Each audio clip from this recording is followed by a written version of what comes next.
Still trying to decide what to do with the cover of the Junk Journal January Gatormouth. And having glued this topper on, I decided I didn't like it. So now I've torn it off and I've got cardboard left there, but never mind.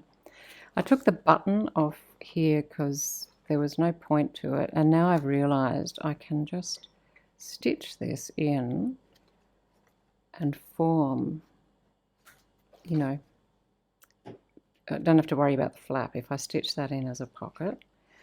Then I was looking at our vast mountain of books, and one of the things Q brought up from downstairs were these.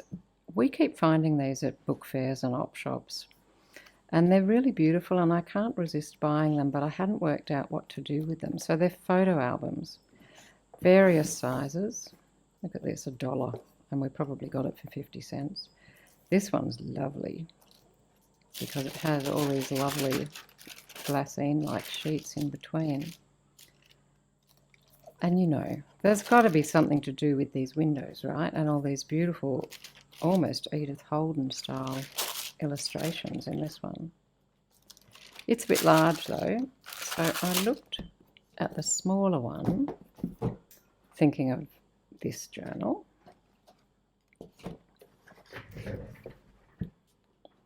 And this one had paper folded in.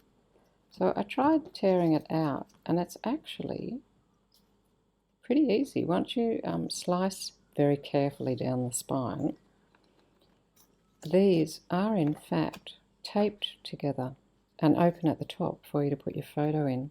So I just ran a bone folder. I can show you on this one. Oh, if I can find my bone folder, here it is. So if you pop your bone folder in the top slip and then just run it through like this, bit sticky,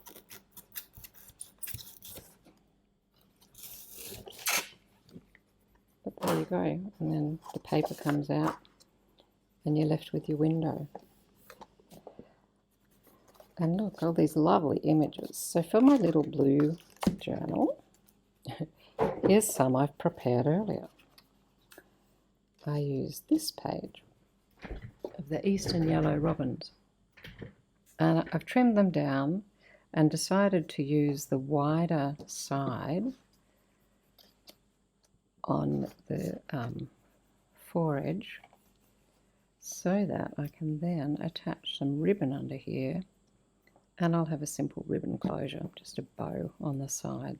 And then that way the journal can continue to grow if it does.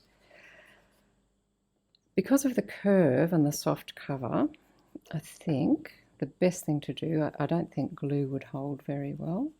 I think the best thing to do is to try and sew this on. It's going to be a little tricky because of all of this. I'm going to put the zipper foot on. The zipper foot, instead of having 2 feet with the needle in the middle, it just has one here. So if I sew it so that the foot side is on the inside where I've got more room, I think I'll be okay. But I'll go and do that off camera. First of all, remembering to sew this down and sew these on.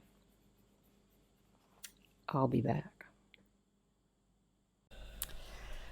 All right, in my usual fashion, I messed up, but look how nice it looks.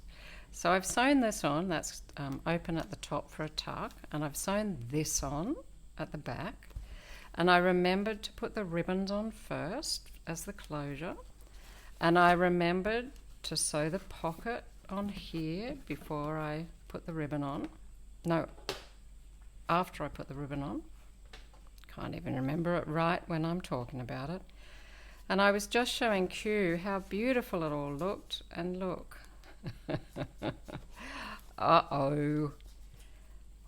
On this side, I had to sew backwards here and here because it wouldn't fit under the thing, under the machine, you know, arm. And I was so careful to have the ribbon out of the way, I didn't pay attention to my pages. So now they're stitched down here and across here, which I'm unsure. Will I keep it as a reminder to myself to pay more attention?